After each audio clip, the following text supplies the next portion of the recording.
Projects related to petroleum sector in Bihar in the presence of Chief Minister Nitish Kumar via video conferencing.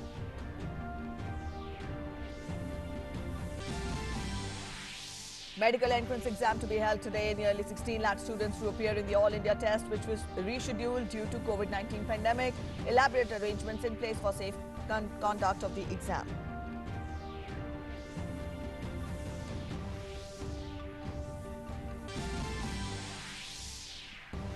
Clinical trials for AstraZeneca Oxford's COVID-19 vaccine is the AZD1222 resume in UK after MHRA nod. Japan's Naomi Osaka claims her third Grand Slam title against Victoria Azarenka and a historic comeback for her second US Open title.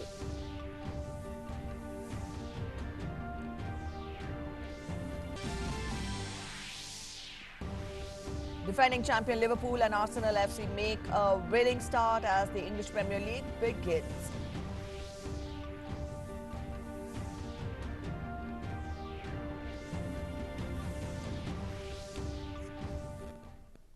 Hello, you're watching DD News and I'm Preeti presenting the bulletin. Our top story first. Prime Minister Narendra Modi will dedicate to the nation 3 key projects related to petroleum sector in Bihar through video conferencing. The projects include Durgapur-Banka section of the Paradeep-Haldia-Durgapur pipeline augmentation project and 2 LPG bottling plants in East Champaran and Banka. The bottling plants will empower Atmanirbhar Bharat by meeting the rising demand for LPG in the state. Also, LPG bottling plants in East Champaran and Banka have a combined bottling capacity of 80,000 cylinders per day. The Banka plant will serve Bhagalpur, Banka, Jamui, Araria, Kishanganj and Katihar district in Bihar and Goda, Deoghar, Dumka, Sahibganj and Pakur district in the neighbouring Jharkhand. Similarly, East Champaran plant will serve over 5 lakh consumers in East and West Champaran, Muzaffarpur, Siwan, Gopalganj and Sitamarhi in Bihar and Kushinagar in Uttar Pradesh. The 2 plants were envisaged under Pradhan Mantri Ujjwala Yojana. These plants have also created direct and indirect employment opportunities for about 1,000 people in nearly and also the nearby rural areas.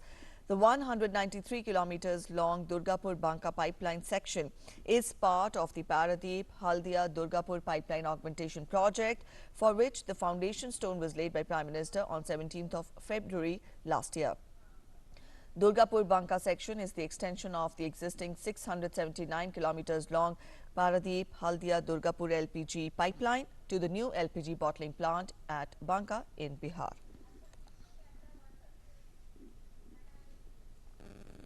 And to talk more about it, our correspondent Arun Sharma is joining us. Arun, we've got the details to our viewers about the important program of the Prime Minister ahead today.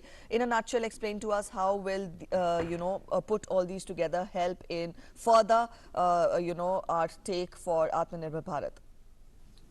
Good morning, Preeti. And these 3 projects are very much important as far as Atmanirbhar Bharat is concerned. And it's a big boost to the energy sector and specifically the LPG cylinder market, specifically in the region of Bihar. Now, let me put it in the perspective this way that in 2014, Preeti, the LPG coverage in Bihar was only 25%. Now, in 2020, the LPG coverage in Bihar has increased from 25% to primarily approximately 77%. Now, under the Pradhan Mantri Ujjwala Yojana, close to 85 lakh beneficiaries are there as far as Bihar is concerned under the Ujjwala Yojana. And the government has spent close to 1,366 crore rupees as far as this Ujjwala Yojana is concerned. Now, as of now, if you look at Bihar, region, state of Bihar, there are close to 13 LPG bottling plants in entire Bihar.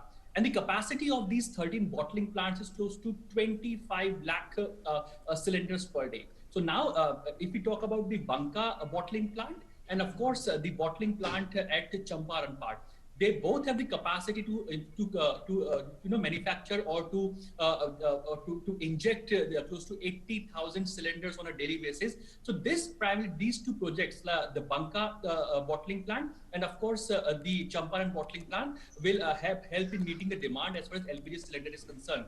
Second important part is that the time taken for LPG cylinder to reach in the remotest area will now reduce because these bottling plants are now opening up in the regions like Champaran. This will help in providing a gas cylinder on time as far as East Champaran is concerned, West Champaran is concerned, Gopalganj is concerned, Sitamarhi, Siwan. So these are the area whereby the Champaran bottling plant will cater to. And we should not forget this fact that there are two refineries as of now in Paradip and in Haldia. So there was this entire stretch of Paradip, Haldia, and Durgapur. So now the section has been increased from Durgapur till Banka, whereby the bottling plant is there. So yes, it's a state-of-art technology being used as far as this entire LPG gas connection line is concerned. So from refinery, where the gas is actually produced from the crude oil, or the refinery refined from the crude oil. So these primarily the LPG gas will reach to these kind of bottling plants or bottling gas stations, whereby the injections of the gas will be done on the cylinder. So yes, it's a big boost to the energy sector, and it will help in meeting the growing demand as far as the LPG gas connections are concerned. Added to that, it will also give more thrust to the economy, given the way we've told our viewers that it will also help in giving employment opportunities to the people in the nearby areas as well. Absolutely. Now, as of now, we know this fact that the two important refineries of Indian Oil Corporation, that is in Paradip and also in Haldia. Now, when we talk about this LPG gas connection line, or primarily this gas connection line, specifically from Durgapur to Banka section, this entire gas connection line is passing through three states: Jharkhand, Bihar, and of course the West Bengal part. So it will also generate the direct and indirect employment as well as far as the refinery is concerned. And number two, the bottling plants are concerned. We know this fact that the government under the Ujjwala Yojana has, when we talk about the nationwide numbers, the 8 crore gas connections have been provided. During the lockdown, Preeti will be surprised to know that only Indian Oil Corporation has, provided 20 or primarily generated 25 lakh gas cylinders on a daily basis. This is during the COVID times. So gradually the demand for the gas connections or the LPG gas connection is increasing. 25% was the LPG gas coverage in Bihar in 2014. It has now increased to 76% in 2020. That means more and more people are using the gas or LPG gas connection. When I talk only about the Bihar region or Bihar state, there were only 52 lakh LPG gas connections as far as 2014 is concerned. Now they're close to 1.8 crore, or primarily you can say the 180 lakh LPG gas connections are there as far as the Bihar state is concerned. So yes, as the demand is growing, there are also the infrastructure is being put in place by these oil marketing companies like Indian Oil Corporation, HPCL, BPCL, and of course these growing infrastructure, which is eco-friendly as well, because state-of-the-art technology is being used, and that's the reason they are also producing and creating or generating the employment that is direct in nature and indirect in nature. All right, Arun, thank you so much for joining us with those inputs. We'll come back to you again during the day. That was our correspondent Arun Sharma joining us and getting us details of the 3 projects which the Prime Minister will be launching today. We'll keep you updated. Let's get to other news now. The National Testing Agency is all set to conduct the National Eligibility cum Entrance Test, that is NEET, for entrance to undergraduate medical courses. Over 15.97 lakh candidates have registered for the exam. NEET exams will be held across 3,862 centers in 155 cities across the country. Amidst COVID-19 pandemic, National Testing Agency has implemented a comprehensive plan to hold NEET undergraduate examination in a hassle-free manner. In order to maintain social distancing, the NTA has increased the number of exam centers from originally planned 2,546 to 3,843, while the number of candidates per room has been reduced from earlier 24 to 12 now. The crucial national eligibility cum entrance test has already been deferred twice in view of the COVID-19 pandemic. The exam was originally scheduled for May 3rd, but was pushed to July 26th and then to September 13th.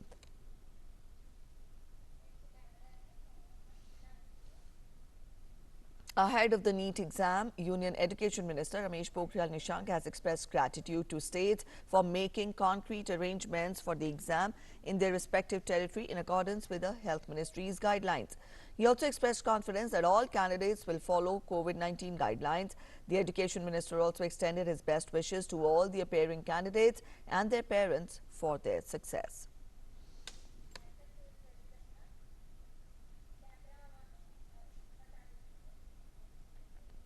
Education Minister Ramesh Pokhriyal Nishank said that students will be evaluated on cognitive, affective and psychometer domain in the new education policy, which means the education minister also said in a tweet that Prime Minister Narendra Modi believes that education plays a vital role in the country's development. He said that the National Education Policy 2020 will ensure that quality education reaches students from all sections of the society. He further said that a special joint task force will be constituted to ensure the same.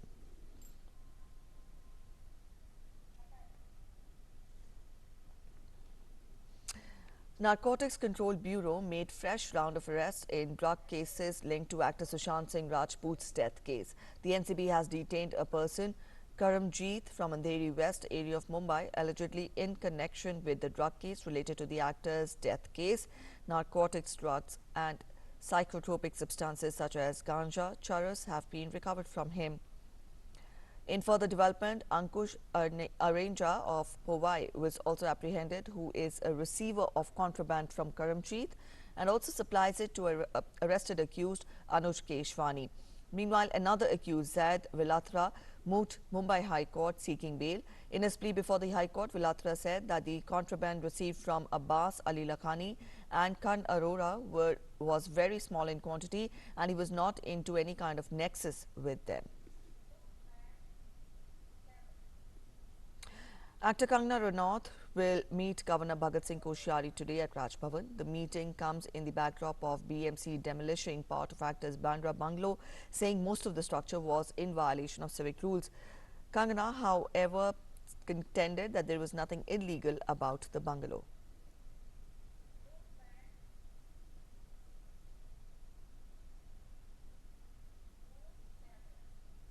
Union Health Ministry has issued post-COVID-19 management protocol. Yogasana, pranayam and walks are among some of the suggestions. Let's take a look at post-COVID follow-up protocols at individual level. Continuous use of mask, hand and respiratory hygiene and social distancing is a must. Drinking adequate amount of water, warm water and taking immunity-promoting Ayush medicine. Daily practice of yogasana, pranayam and meditation as much as health permits or as prescribed. Have adequate sleep and rest. Look for early warning signs like high fever, breathlessness, unexpected chest pain. Also, recovered individuals should share his or her positive experiences with friends and relatives. Protocols in healthcare facilities setting include: first, follow-up visits should be done within 7 days after discharge. The patients who had undergone home isolation, if they complain of persisting symptoms, will visit the nearest health facility. Also, severe cases requiring critical support will require more stringent follow-up.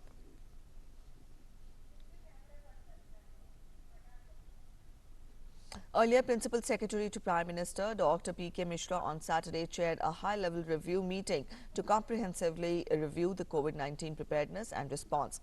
The meeting focused on evidence-based learning on management of cases across the districts and states. The meeting also discussed the stage of vaccine development and vaccine distribution plan. The need for district health action plans for long-term management of various aspects of COVID was also discussed at the meeting. It was noted with satisfaction that all empowered groups have worked very hard to achieve benchmarks in COVID management. Principal Secretary to Prime Minister directed all concerned for an evidence-based preparedness of all aspects of COVID-19 with active participation of districts and states for effectiveness. The Principal Secretary directed all concerned to build on the knowledge and analysis that has been developed over the last few months to work out the detailed action plan for the coming months. The need for continuously upgrading and augmenting human resources, getting the right mix of testing for effective case management, contact tracing and isolation, uninterrupted oxygen supply and other medical equipments were all discussed at length. Integration of Ayush for prophylaxis and mitigation of syndrome were also discussed. The need for psychosocial care facilities, effective behavior change communication system, strong district public health teams for surveillance, a data team, effective supply chain, livelihoods and social protection were also discussed. The Principal Secretary to Prime Minister emphasized the need for continuous caution and prevention by maintaining 2-meter distance, use of masks and hand wash. The need to unlock work and still follow the non-pharmacological preventive measures was strongly recommended. Up next, we get you more updates on COVID-19. The country continues to move strongly against the virus. 78,399 patients recovered from COVID-19 during the last 24 hours. The total number of people recovering from COVID-19 in the country reached above 37 lakh mark. The overall recovery rate stands at 77.88%, while the fatality rate has reached 1.65%.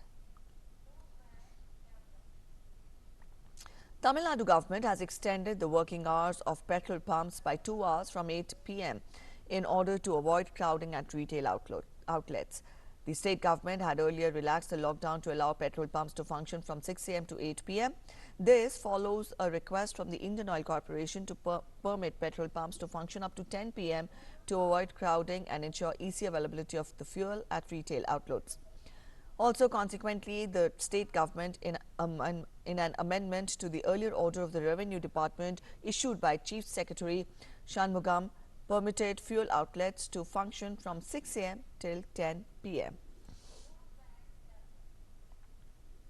Delhi International Airport Limited has roped in G-Strings Diagnostic Center to set up and operate India's first on-site COVID-19 testing laboratory at the airport and deliver results of all arriving international passengers within 6 hours. Here's more in this report by our correspondent Tapas Bhattacharya. Delhi's Indira Gandhi International Airport will have India's first COVID-19 on-site testing facility for passengers who can get an exemption from the 7-day mandatory institutional quarantine if tested negative. Paving way for a safe journey for all the flyers, Delhi International Airport will start from Saturday night the testing facilities. Delhi International Airport has found a novel solution in its fight against coronavirus. According to the officials, we've been told that flyers who are coming from different parts of the world and will be on a transit visit to other places in the country can come in Delhi Airport, get themselves tested in the on-site testing facility for the first time. This is, in fact, India's first on-site testing facility. And then for a period of 4 to 6 hours, they can stay at this particular lounge area. This is the lounge area that has been dedicated specially for all those commuters who will get themselves tested. As of now, the particular strength of this lounge area is 100, but they are planning to increase it to almost 200. The facility ensures a safe journey for all passengers entering the city or scheduled for domestic connecting flight. With a negative RT-PCR test report, passengers can continue their onward journey with confidence. This is to help passengers who want to come to Delhi from international location and they want to go to different other cities. Currently, they are not permitted to take a public transport, including flight. That is why, as per the new SOP, they need to get tested for RT-PCR, and if they have got a negative result, then they can take a public transport and they can go to their hometown. This is one of its first kind in India.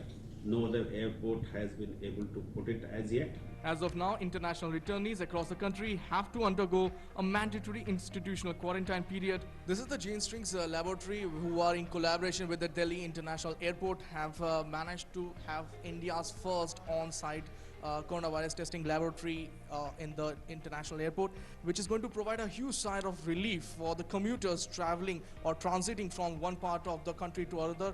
With cameraman Sumit, this is Tapas Bhattacharya, DD India, Delhi.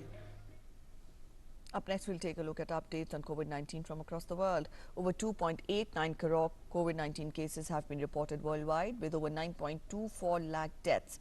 Over 2.08 crore people have recovered from the virus so far.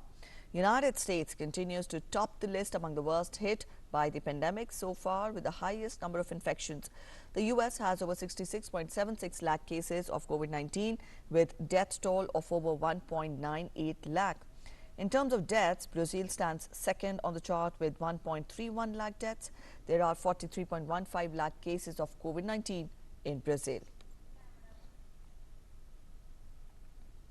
British clinical trials for AstraZeneca and Oxford University's coronavirus vaccine have resumed following confirmation by the Medicines Health Regulatory Authority that it was safe to do so. The late-stage trials of the experimental vaccine, one of the most advanced in development, were suspended this week after an illness was reported in a study subject in Britain. AstraZeneca said that the UK committee has concluded its investigations and recommended to the MHRA that trials in the UK are safe to resume. The company further added that all trial investigators and participants will be updated with the relevant information, and this will be disclosed on global clinical registries. AstraZeneca's vaccine candidate is one of 9 around the world currently in late-stage phase 3 human trials. COVID-19 cases in Colombia surpassed 7 lakh on Friday as deaths from the virus climbed towards 23,000. Over 5 months of lockdown was ended here recently, and it is now in a selective quarantine phase and making plans to restart international flights. Currently, there are around 7.02 lakh confirmed cases of the virus, with 22,515 reported deaths. Active cases number stands at 95,398. ICUs in the capital Bogota are at about 62% capacity, and it is home to a third of Colombia's cases. In Turkey's capital, Ankara, a dust storm in Polatli district began earlier on Saturday and gained strength during the day, disrupting daily life. The dust storm was captured on camera by an eyewitness. The dramatic video shows the storm approaching and then later passing through a residential area, darkening the sky during daytime.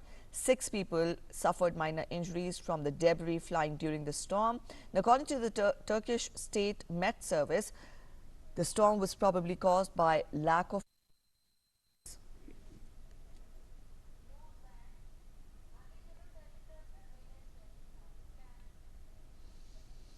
On it, up next, news from the world of entertainment. US film Nomadland has won the Golden Lion Prize at the Venice Film Festival, the first such event held with live audiences since the COVID-19 outbreak.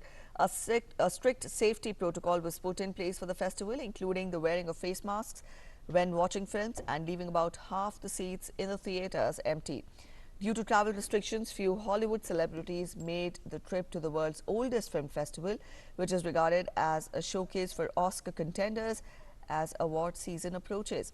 Many winners did not attend the award ceremony, and those who did only pulled down their masks for their thank you speech. Britain's Vanessa Kirby won the Best Actress award, while the Best Actor prize went to Italy's contender. Last year, Joker starring Joaquin Phoenix won the festival's top prize. On to some sports news now. Generation Next has been able to keep the super mom under check for the women's singles crown at the US Open. Naomi Osaka came out victorious against Victoria Azarenka at the US Open final on Saturday as she defeated her opponent 1-6, 6-3, 6-3. Osaka, just 22 years of age, won her third Grand Slam title by turning around the match later after playing poorly in the first set.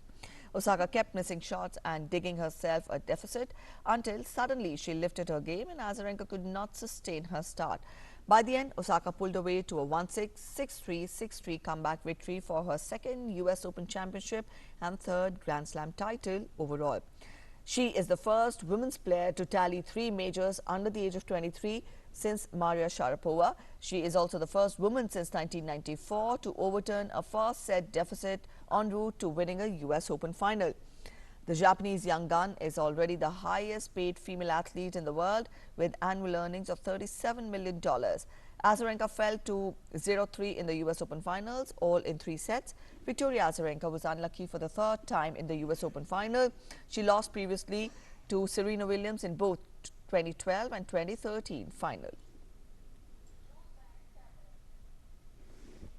Defending champions Liverpool start new season of English Premier League with a win. However, Liverpool had to work hard to win season's first league match over Leeds United.